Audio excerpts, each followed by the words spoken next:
public access, both in the courtroom and also online. And up next, we have on our civil docket, Horowitz and Swackhammer v. City of Sheboygan et al.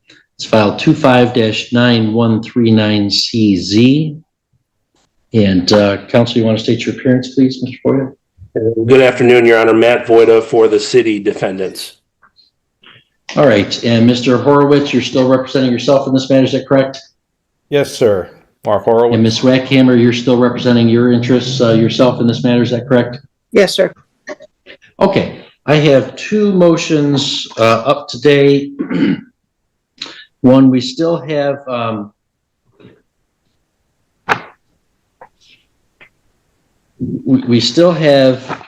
the plaintiff's motion for voluntary dismissal, which I had held in abeyance because the defendant had filed a motion for summary disposition, and generally voluntary dismissal can't be used to avoid a ruling on the merits when there's a motion that's being filed. So we've got that hanging out there, which is sort of dependent on what we do on the other. So we also have the defendant's motion for summary disposition, which I reviewed their motion in brief and support. The plaintiff's pleadings in opposition, which in their own turn ask that judgment ought to be entered in their behalf, and the reply then filed from Mr. Voida. So I've reviewed all that, and thank you all for laying out those facts and law. So it seems that we should first hear the defendant's motion for summary disposition. Mr. Voida, go ahead. Thank you, Your Honor. As you've noted, we have filed a motion for summary disposition under both MCL 2.116C8 and C10. C8 is a situation where there's a failure to state a claim upon which relief can be granted. That's generally based upon the pleadings, and it's generally the absence of one or more of the elements of the claims that have been made by the plaintiffs. Under C10, summary disposition is appropriate when taking the evidence in a light most favorable to the non-moving party. There exists no genuine issue of material fact remaining for the trial of fact to decide. We have moved for summary disposition of each of the counts in plaintiff's complaint, and we have outlined that in our brief and in our reply. I don't want to sit here and regurgitate all of those arguments, and I suppose it makes most sense to go through count by count, if Your Honors, rather than going through everything exhaustively. If we wanted to handle this on a count by count basis, it might make most sense. Do you agree, Judge? Yes. Okay. So in count one, the plaintiffs make a claim for gross negligence and bad faith. And as Your Honor knows, there is broad governmental immunity that applies in most instances where governmental employees or governmental entities are acting within the scope of their authority and engaged in the exercise of a governmental function. The exception to that is gross negligence. And Your Honor knows as well that something is not grossly negligent simply because the plaintiff says in its pleadings that it's grossly negligent. In fact, the case law suggests that gross negligence is conduct that is substantially more than negligent. That language comes from Hakey v. Rivera from the Eastern District of Michigan in 2009, and various other cases along those lines. And so generally speaking, when governmental entities or governmental officials are acting in a governmental capacity, doing their jobs, even if they're ordinarily negligent, they are not going to be held liable for their actions. It's only if it's something that goes well beyond, substantially beyond negligence, ordinary negligence, that they would be held responsible. Can I ask you on the on that count, in reviewing the amended complaint, the gross negligence and bad faith claims seem to, I mean, it alleges several facts, but they all seem to be dependent on the alleged failure of the city to recognize the property's valid non-conforming use status. Is that correct? That does seem to be where most of it flows from, Judge. I would agree with that. So can you address then I guess the one part of your brief that seemed to be, and the attachments to it documenting it, that seemed to be revelatory to me was the claim on pages 6 and 7 in Exhibit B, that if the property was ever used as a short-term vacation rental and qualified as a lawful non-conforming use, it lost that status because it was abandoned by the prior owner, Miss Johnson, evidenced by an affidavit from her daughter, Miss Lund.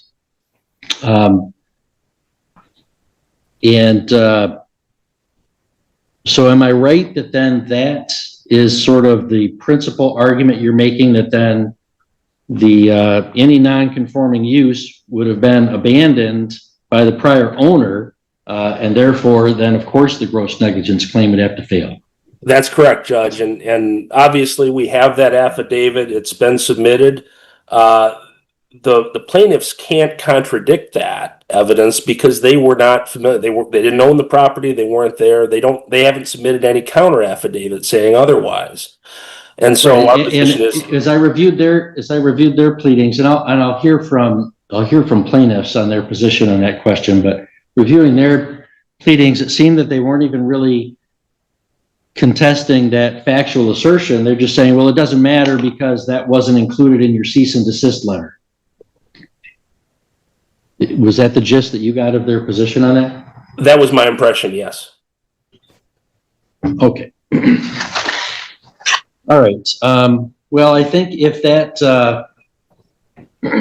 takes care of the non-conforming use, then you would certainly win on the gross negligence count.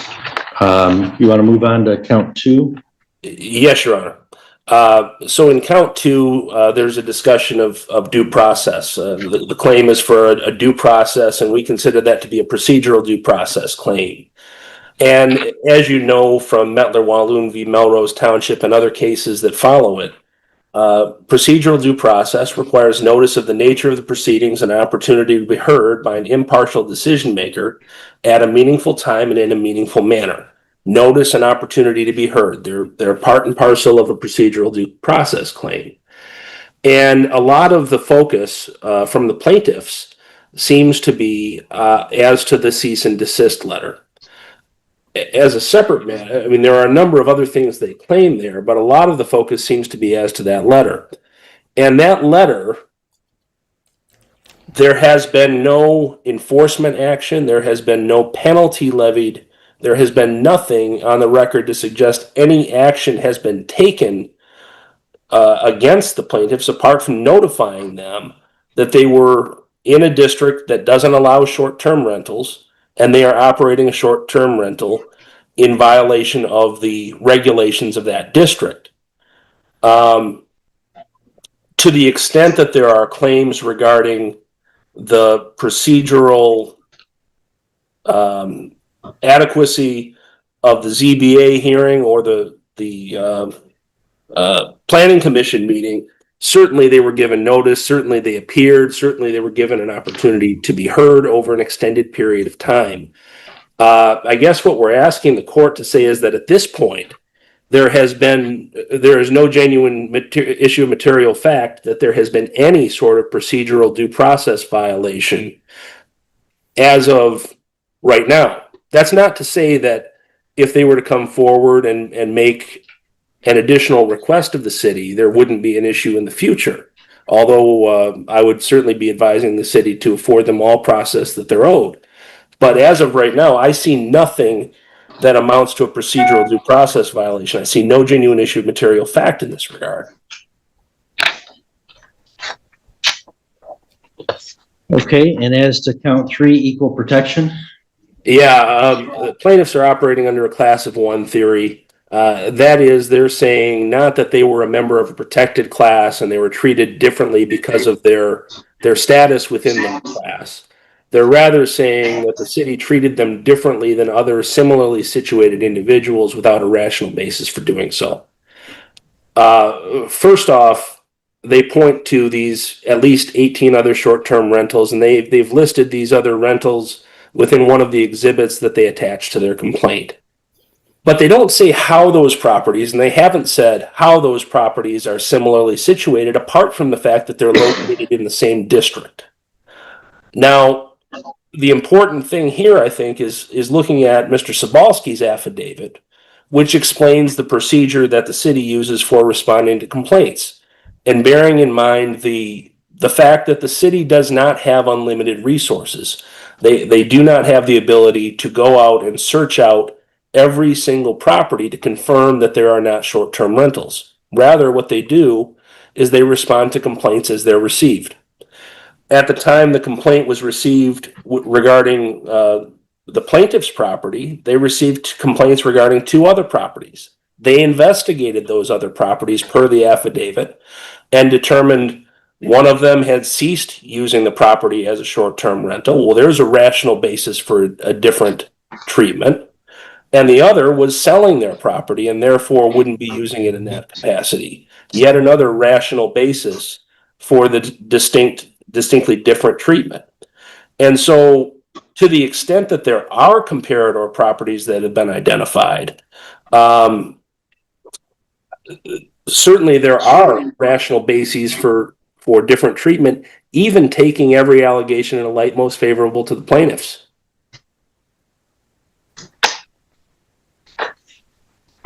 Okay, and that's the affidavit from Hartman?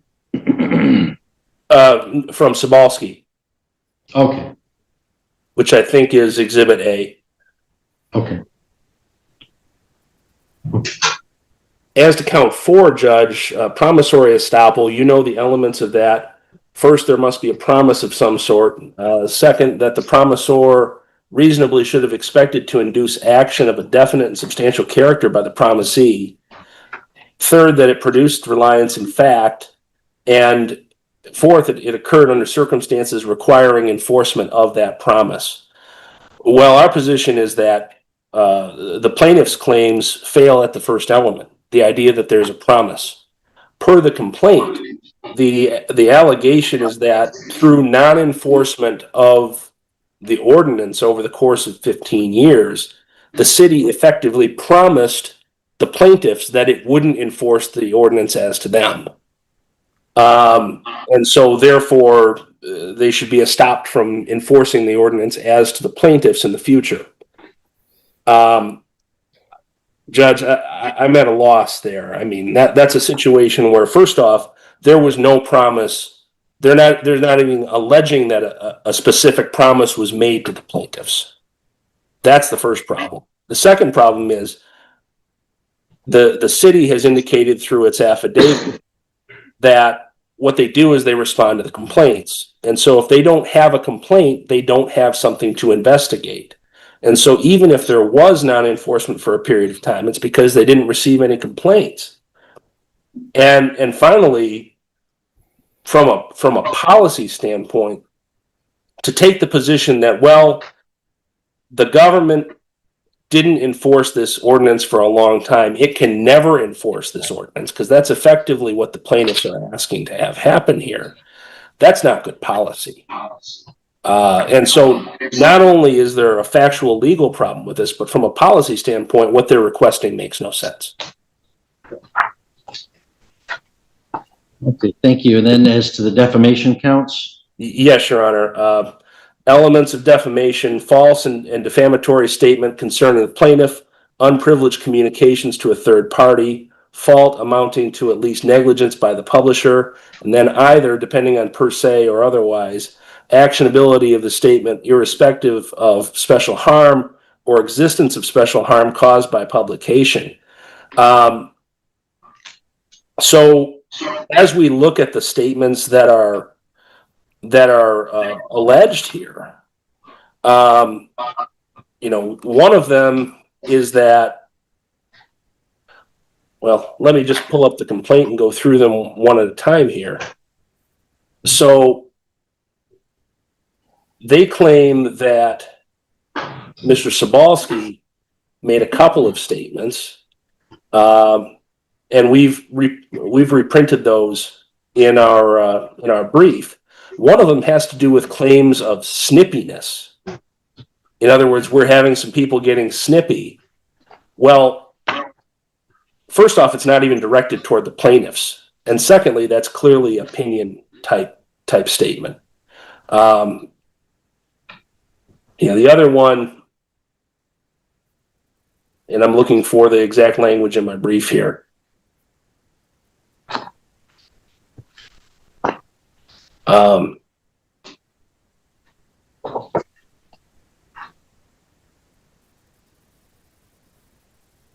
It claimed that the plaintiffs admitted violations, and we've reprinted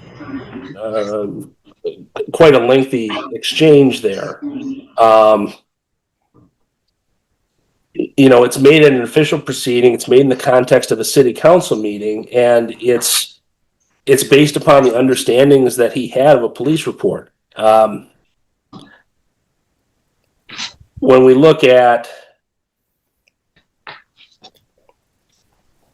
the claim regarding Ms. Martin, she's asking in the email, if you look at the source document, she's asking what happens if the property is used as a duplex. It's not even a statement that, Mr. Horowitz and Ms. Swackhammer are using this property as a duplex. It's, what do we do if it is being used in this capacity?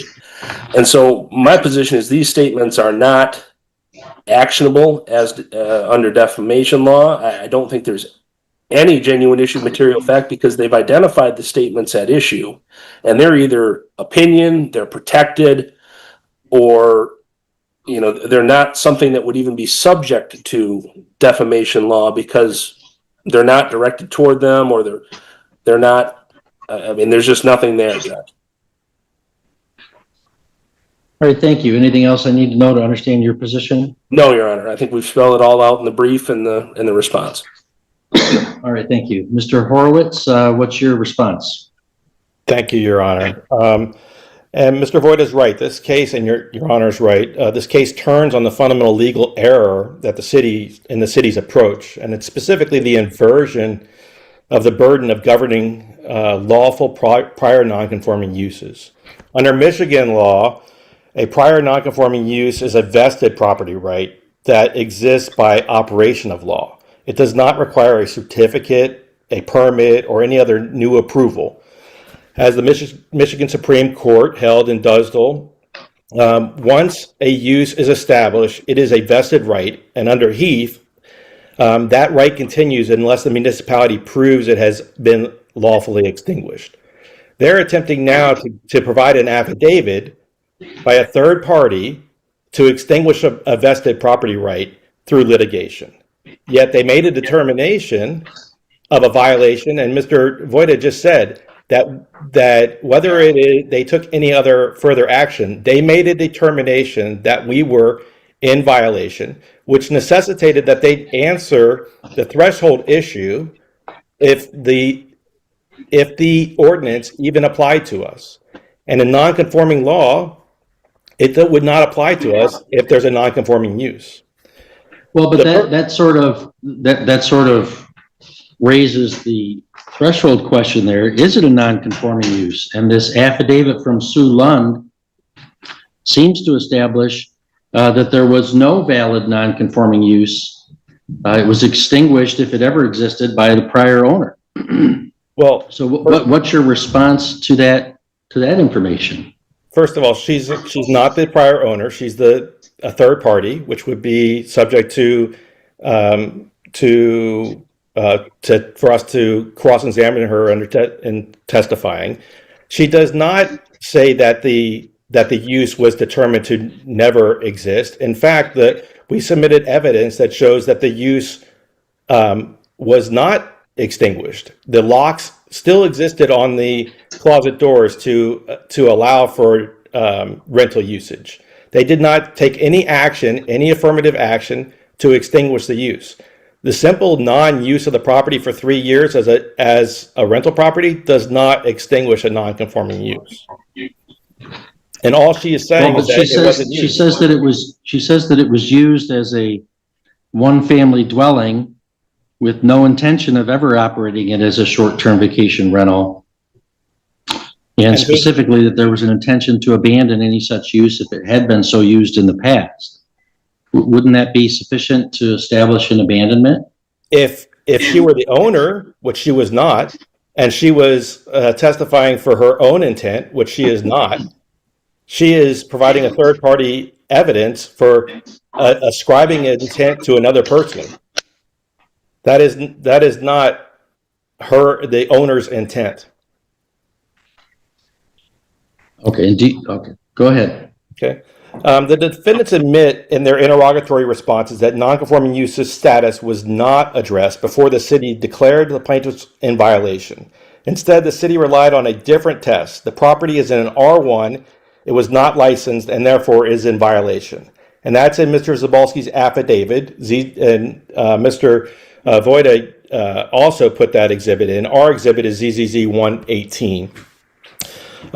This is the exact inverse of the legal framework required by Dusdell.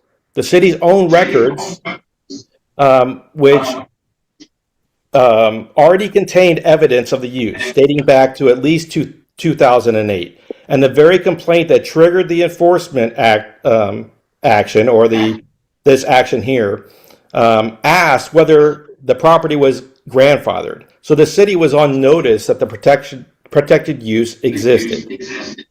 At that point, the city was required to determine whether that use had been extinguished before declaring a violation. It did not. Instead, the city shifted that burden and continues to try to shift the burden to the plaintiffs to prove once again that they continued the existence of a right that under Michigan law continues unless the city proves otherwise.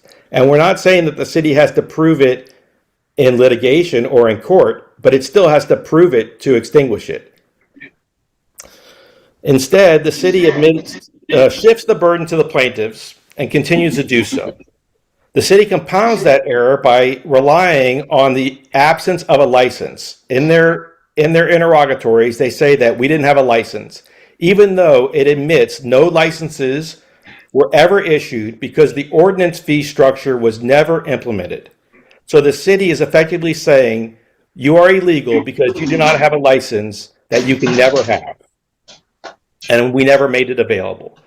That is not lawful enforcement. And the consequences was deprivation. The city issued a directive ordering the plaintiffs to cease the use of their property, changing the legal status from lawful to unlawful, without first determining whether the ordinance applied at all. This is the core defect in this case. For the purposes of the defendant's motion, if you want to address that, Your Honor, do you want me to address the cross motion? Well, I mean, yeah, if you want, sure. Okay, but before I do that, for the purposes of the defendant's motion, these admissions alone create genuine issues of material fact and require denial of their motion for summary judgment. But also, they support the plaintiff's cross motion. Under MCR 2116 I2, the court may grant judgment to the non-moving party where appropriate. Here, the defendant's own admissions establish that the city's 2024 violation determination was made without applying the correct legal framework and without addressing the threshold issue. Okay, I need your opinion on this one. If a city never made licenses available, should homeowners still be punished for not having one, or were these plaintiffs stretching the law too far? Drop your thoughts below because this argument is dividing people hard. Of non-conforming use. They try to do so now, years after they made the determination. Plaintiffs are not asking the court to resolve every factual issue today. The narrow request is that the court recognize that the city's violation determination cannot be sustained on the basis that it was made. Because under Dusdell and Heath, the city was required to determine whether the protected use had been extinguished before declaring a violation, and admits it did not. For those reasons, the defendant's motion should be denied and the plaintiff's cross motion for partial summary disposition should be granted to a limited extent. Thank you, Mr. Horowitz. Ms. Swackhammer, do you have anything to add in your interests? Not at this point. Thank you, Mr. Voida. Any rebuttal argument? Judge, if you have any questions for me, I'm happy to answer them, but otherwise I have nothing in rebuttal. Okay, no, I don't. Thank you. All right, the defendants have moved for summary disposition of the 6 counts that remain against the city defendants in this case. The the court is going to grant the motion for summary disposition. I think there's been no genuine issue of material fact that would prevent judgment from entering as a matter of law to the defendants. On count one, the gross negligence or bad faith, that's essentially depends upon a claim that the city was ignoring a non-conforming status. The city has come forward with affidavit evidence that that status, if it ever did exist, was abandoned by the prior owner. And the plaintiffs have not contradicted that, and they have a burden to do so. Once there's affidavit evidence that comes forward, they've presented, no contradictory information other than the plaintiff's continued insistence that somehow the city's information or knowledge or position has to be locked in amber from the moment they issued this cease and desist letter, which I have repeatedly said I find to be a profound misunderstanding of the law. And in the same fashion, if as a matter of fact, there was no valid non-conforming use as demonstrated by the affidavit of Sue Lund, then the city was not acting in bad faith or cannot be held liable now for being grossly negligent about that. So the defendants are entitled to summary disposition under C10 on count one. Count two, a due process violation. I mean, the plaintiffs were certainly given notice and an opportunity to be heard.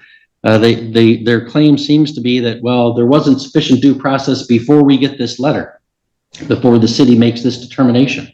But the letter is the beginning of a process, and the plaintiffs did receive the benefit of that process. There were public hearings. They were heard at those hearings. They have not come forward with any evidence that would support their claim in count two of a due process violation. The defendants are entitled to summary disposition under C10 of count two. Count three is equal protection for a claim of selective enforcement. That's very tricky to pursue. You get pulled over by speeding by the police, telling the police officer that you saw other people speeding just as fast is usually not going to get you out of the ticket. And for good and legal reasons that, we can't possibly make sure that the government is targeting every violator with the same force of law. There are limited resources. There's limited ways that things come to the attention of officials. Here, there's an affidavit from Mr. Sobalski talking about the city responded to complaints that were made. They investigated them. Some of them resulted in a violation like this. Other ones, there had been a change. There's really no, the plaintiffs have not sustained their burden of establishing a genuine issue of material fact that the city has somehow targeted them in a way that would violate equal protection. The defendants are entitled to summary disposition under C10 as to count three. Count four, promissory estoppel, really does depend upon this claim that the city didn't enforce this for years of inaction despite knowing that this was going on. That doesn't rise to the level of preventing a city from deciding to enforce these regulations. There was no affirmative promise that was made to these plaintiffs. Plaintiffs haven't even pled such an affirmative promise. So therefore, they have failed to state a claim on which relief could even be granted. And the defendants are entitled to summary disposition of count four under 2.116C8, failure to state a claim. As to counts 5 and 6, the defamation counts, the city defendants are entitled to summary disposition under both C8 and C10 as to that. Really, those claims, I'm not sure why they're directed at the city defendants in any event. Some were initially directed at what I called the neighborhood defendants that were summaried out early in the case. But the city just taking positions as to what it believes to be violations and trying to enforce those at a public hearing through a public process, that's not defamation. And saying somebody is snippy is a matter of opinion. It's not even cognizable as a defamation claim. There have been no specifically false factual statements that were identified or even pled that would have resulted in reputational harm to these plaintiffs. So summary disposition under both C8 and C10 is granted as to counts 5 and 6. That would render that would mean that I'm also denying then the pending motion for voluntary dismissal, because as I said last time, voluntary dismissal without prejudice cannot be used to avoid summary disposition.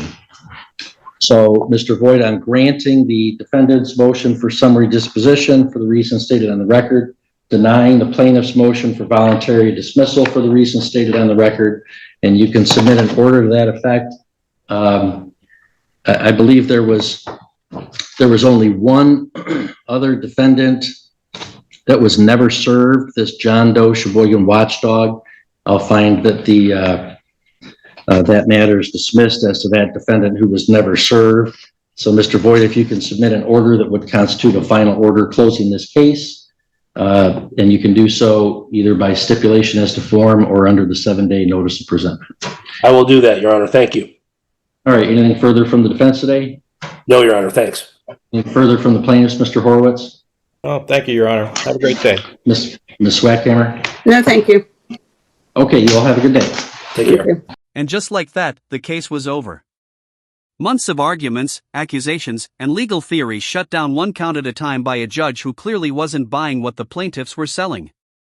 Whether you agree with the ruling or not, one thing is undeniable: this courtroom battle completely backfired for the people who thought they had the stronger case.